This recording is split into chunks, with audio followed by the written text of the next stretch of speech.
కొండా సురేఖ, నాగచైతన్య, సమంత అంశంపై చేసిన వ్యాఖ్యలు ఇప్పటికే రాష్ట్ర రాజకీయాలతో పాటు తెలుగు చిత్ర పరిశ్రమలో ప్రకంపనలు సృష్టించాయి. ఈ విషయంపై అక్కినేని నాగార్జున మరోసారి కీలక వ్యాఖ్యలు చేశారు. తన కుటుంబాన్ని కాపాడుకునే విషయంలో తాను సింహాన్ని అంటూ చెప్పుకొచ్చారు. ఈ సమయంలో చిత్రసీమ మొత్తం తనకు అండగా ఉందని గుర్తు చేసుకున్నారు. అయితే ఇప్పటికే కొండా సురేఖపై పరువు నష్టం దావా వేసిన విషయం తెలిసిందే. కొండా సురేఖ అక్కినేని కుటుంబం మీద చేసిన వ్యాఖ్యలపై వెనక్కి తగ్గేదే లేదని అంటున్నారు కింగు నాగార్జున. ఇప్పటికే కొండా సురేఖ ఆరోపణలపై అక్కినేని కుటుంబంతో పాటు సమంత కూడా స్పందిస్తూ తీవ్రంగా ఖండించారు. అయితే ఈ వ్యవహారంపై మరోసారి ఇంట్రెస్టింగ్ కామెంట్స్ చేశారు నాగార్జున.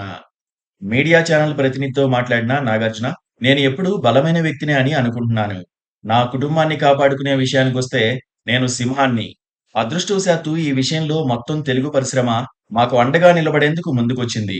ఇదంతా మా నాన్న అక్కినేని నాగేశ్వరరావు గారి ఆశీర్వాదమని నేను భావిస్తున్నానని నాగార్జున పేర్కొన్నారు. ఇదిలా ఉంటే ఈ విషయంలో ఎంత దూరమైనా వెళ్లేందుకు నాగార్జున సిద్ధపడ్డట్టు తెలుస్తోంది. అక్కినేని కుటుంబంపై చేసిన వ్యాఖ్యలపై తీవ్రంగా స్పందించిన నాగార్జున కొండా సురేఖపై పరువు నష్టం దావా వేశారు. కొండా సురేఖ వ్యాఖ్యలు తమ కుటుంబ పరువుకు భంగం కలిగించాయని, తమ కుటుంబ సభ్యుల గౌరవాన్ని, ప్రతిష్టను దెబ్బతీసేలా ఆమె వ్యాఖ్యలు ఉన్నాయని పిటిషన్‌లో నాగార్జున పేర్కొన్నారు. మంత్రి కొండా సురేఖపై క్రిమినల్ చర్యలు తీసుకోవాలని కోరారు. నాగార్జున వేసిన పిటిషన్‌పై అక్టోబర్ 4న విచారణ జరగాల్సి ఉండగా, న్యాయమూర్తి సెలవులో ఉండడంతో విచారణ సోమవారానికి వాయిదా పడింది.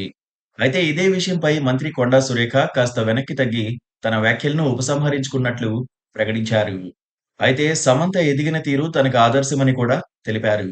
తన ఉద్దేశం సమంతను కించపరచడమో, బాధపెట్టడమో కాదంటూ ట్వీట్ చేశారు. అయితే అందులో కేవలం సమంత పేరును మాత్రమే ప్రస్తావించడం గమనార్హం. ఆ తర్వాత కూడా స్పందించిన కొండా సురేఖ, నాగచైతన్య, సమంత విడాకుల గురించి క్లారిటీ ఇవ్వలేదంటూ చెప్పుకొచ్చారు. ఇండస్ట్రీ నుంచి ఇంటర్నల్‌గా తనకు వచ్చిన సమాచారాన్ని తాను చెప్పానన్నారు. తాను నిజాలే మాట్లాడతానని, ఇకపై కూడా తాను వాస్తవాలే మాట్లాడతానన్నారు. ఇంత జరిగినా సినిమా, రాజకీయ నాయకులు ఎంతమంది ఎన్ని రకాలుగా విమర్శించినా వెనక్కి తగ్గేదే లేదని, కేటీఆర్‌ను వదిలేదే లేదు అంటూ వెంకంగా తనేమీ తప్పు చేయలేదు అన్నట్లుగా మాట్లాడుతున్నారు.